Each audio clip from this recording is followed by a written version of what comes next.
চলে এসো বাবা।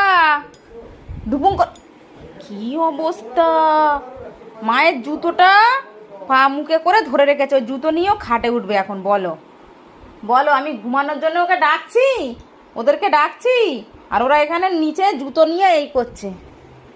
কি রে রক্স, এ রক্স, তুই জুতো নিয়ে মায়ের চুরি করছিস গালে করে? তুই জুতো চোর হয়ে গেছিস আজকাল। কি রে আমার দিকে দেখ। এই জিমি, তুই পালিয়ে যাচ্ছিস কেন বাইরে? দেখেছো বাইরে পালিয়ে গেলা। তুই আবার কোথায় যাচ্ছ? হ্যাঁ, কি বদমাশ হয়েছে। এইসব চোর দিয়ে নিয়ে আমি কি করব? যা, আমি বিছনা গুছিয়ে নি, সর শুকুন করবো। তোরা থাক বাইরে।